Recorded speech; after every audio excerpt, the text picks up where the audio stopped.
Hello and welcome back to Seaside Garage. In the previous video I got to the point where I could spin the engine over using the starter motor. There is still no spark plugs in it. I'm not trying to start the engine, but I know that the engine is not stuck. That's a big thing.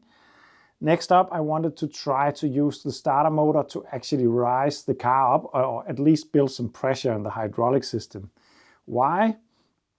You could argue that's a silly thing to focus on right now because the main objective is to start up the engine. But if the engine starts up, I won't be able to move the car anyway because it is so low. It was lucky to get in here. It's not going out without being raised up a little bit. So, and if I'm going to put it on the lift, which I really would like to do to change the oil filter and more, this car needs to be raised.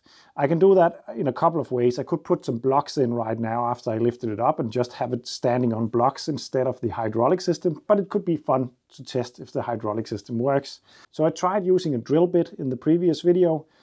That worked until a certain point. It started slipping on the belt because the pressure rised up in the pump, so that didn't really work. Now I can use the starter motor to spin the engine. The LHM pump is driven by the camshaft on the rear bank of the V engine. Now I can just spin it. It doesn't take a lot of force to spin the engine without spark plugs, so it doesn't really put a lot of strain on the starter. Of course, it's not the best thing in the world, but it's okay. I did that for a while. The Diravi steering came back to life. That means that got pressure, and I think this car, if it's clever, and I'm pretty sure it is because Citroën was pretty clever, I'm pretty sure that the pressure is prioritized so that the steering and the brakes, especially the brakes, are working before the suspension. So you still have some braking force even though the suspension is no longer working. And suddenly I could hear sound from the rear, and LHM fluid was running out of the rear right back here. I've taken the inner wheel arch off, the wheel off, and put the car on blocks. And it's really hard to get in there. And I think the right thing to do on this car would be to take the rear axle off and assess all the connections and all that, because I can see one high pressure line that is not leaking at the moment, but I don't even dare touching it. But I think that I'm lucky that the leak is coming from a return line, low pressure, and I think I can get it out and do something about that. I'm not sure why the car didn't rise though, because a leak from the return line, I don't think that will make the car not rise, but maybe I just didn't crank it long enough because of that leak. So let's try to fix that. Okay, so down under the XM, I've located the leak from over there somewhere. Seems especially to run down behind the rear axle. There's a lot of lines going up there, as you can see right there. But I do think that it's coming from the low pressure line, and I think I can remove that. So I really hope that's the case. If not, then I don't see any big chance of fixing this without removing the rear axle, because there's just not a lot of room. But what I did notice is up here is the connections for the middle one, the hydroactive thingy, I think it is. Don't quote me on that. That is completely impossible to get at unless the heat shield is not there. Right now the heat shield is there, but take a look at this. It's just disintegrating, which is normally a bad thing, but because of this I can actually access a lot of stuff that normally would not be possible to access unless I took off the heat shield and the exhaust. So it's not often that rust is a good thing, but in this instance, it's not, at least not the end of the world. But oh, take a look at this, by the way. Up there is the car itself, and it's looking to be in rather good condition overall. The rusty bits are bolt-on bits, pretty much. The car itself is looking to be in a really good condition overall. Take a look at an area like that. That is normally a rust spot on all cars. I think the XM was galvanized, and I think it shows. But I'm going to try to remove that low pressure line and take that out from the car and see if I can fix it. And hopefully that's the only leak, because that would be really nice. Okay, so I have just tested. There are actually 3 low pressure hoses going back, and they are not leaking, so it is wrong. It wasn't the low pressure side, which actually makes sense because I was puzzled why it wouldn't rise if it was the low pressure, because that's the return system. But it turns out to be a high pressure hose actually, or line. I can't see it, but I could feel a place by putting my hand over top of the axle that was rough, and I'm pretty sure it's leaking from there. Then I tried to move it a little bit and it snapped, so it's definitely there. But fixing it would be complicated from down here because of two things. One thing is access. If this car was up in the air and I removed the exhaust system and the spare tire, it would be okay to fix right. But it's not really possible to do it right from this location. When a line on a Citroën goes, you will use these and then make a repair line in between the broken spot.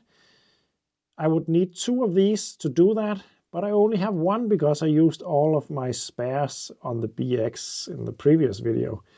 So I only have one. So I have come up with a solution that I hope will work. That is only going to be temporary and a very botched job.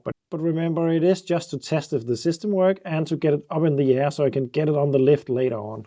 So what I'm going to attempt to do is to take the line up here that is now broken, make it come down to a position where I can just about reach it. Then the other side is going over the axle, but because it's snapped and I need to take some of the rusty and broken area off, it won't be long enough. But I can take it underneath the axle and then just make the connection. I hope that it will be long enough to just make the connection right here under the axle. It's not supposed to be here, but it is just a temporary fix, so I think it will be just fine for now.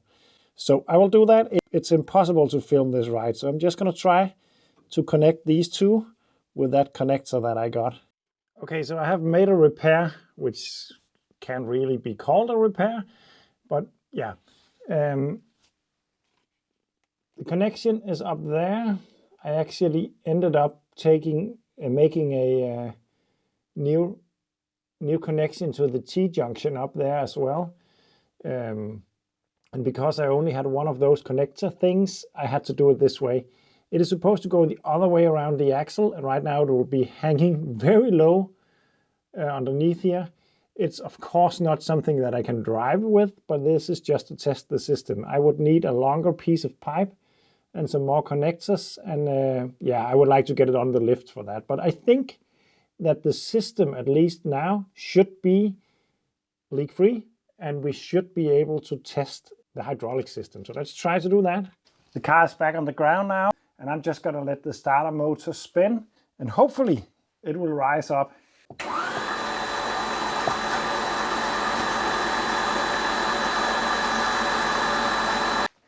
Let's try one more time.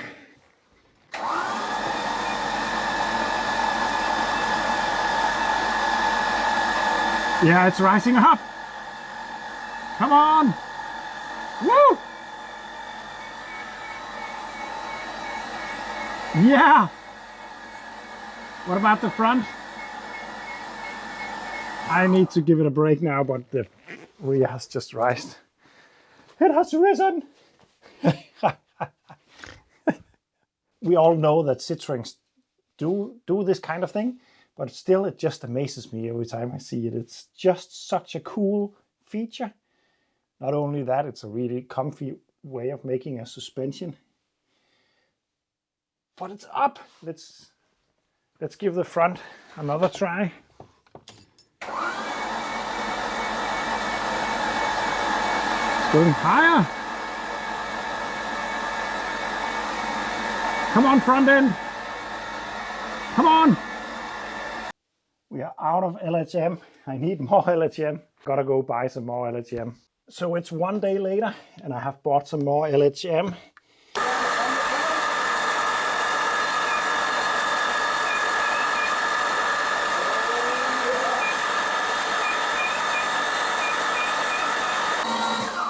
There we go. It's up. Whew. A Citroën like this, as some of you have mentioned, I think most people actually know that, but if you're working on Citroens, you have to be very careful not to put your limbs or head or anything underneath the car. You shouldn't really do that on any cars, in my opinion, without some kind of support, because you just never know. But a Citroen, in theory, can drop extremely quickly from this height to all the way to the ground, so you can really get crushed by one of them. So don't put your hands inside of here, unless you actually got the car on some jack stands or something like that, because it can be really lethal on a Citroen. But there we go, it's up in the air, and that's a brilliant success. Yes, there is leaks. It's not a surprise, but it's up in the air. Now I want to see if I can get all that old fuel out of the system. So next up, I don't know how much fuel is in this car. I don't think there is a lot because the fuel light is on in there, but it could also be the gauge just not working. But I want to get all the fuel out before starting it up so I can replace it with some fresh one. And we got 2 fuel lines coming from the tank. This one is the return, and the lower one is for the injectors, the pressure side. So we're going to remove that one. And because I have had the car in ignition a couple of times, this could be under pressure. Remember, I did take the fuel relay out yesterday, so I don't think it's a lot of pressure, but you never know, so be careful. There was a pressure still. And then I'm going to pump the old fuel into this canister. And the way I'm going to do that is with a piece of wire. Then down here at the relay, I found the relay that was the one for the fuel pump.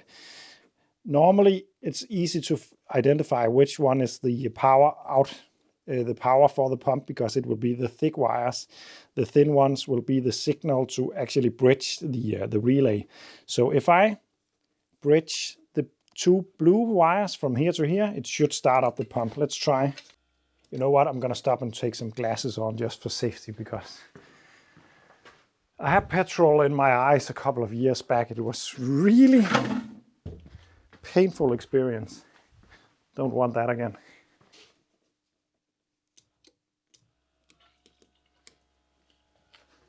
It's smelling like old fuel. Maybe it could run on it, but I don't think so. I'm not taking any chances because it will just gum up everything. And now I'm just waiting for the flow to stop or the pump to change sound.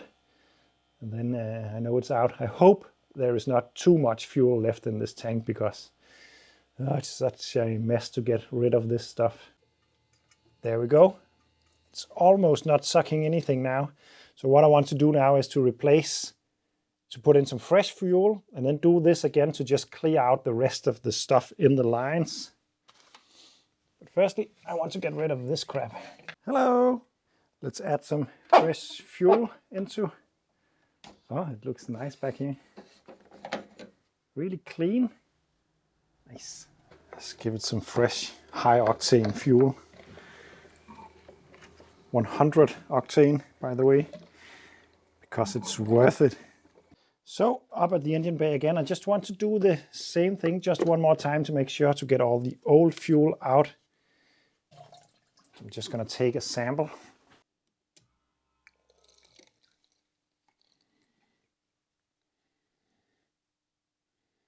Yeah, that is smelling like fuel.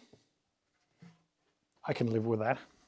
So I would like to do a compression test on this engine, but I would like to try to fire it up firstly, because the compression test won't tell me that much, because the rings could be a bit stuck and all that. So this will be the end for this video, and the next video will be the first real start attempt on this.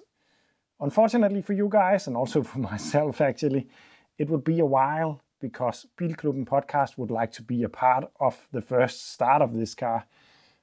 Hopefully that will be very soon. I will promise that I will do some work and some videos and some other stuff meanwhile. And yeah, see you in the next one.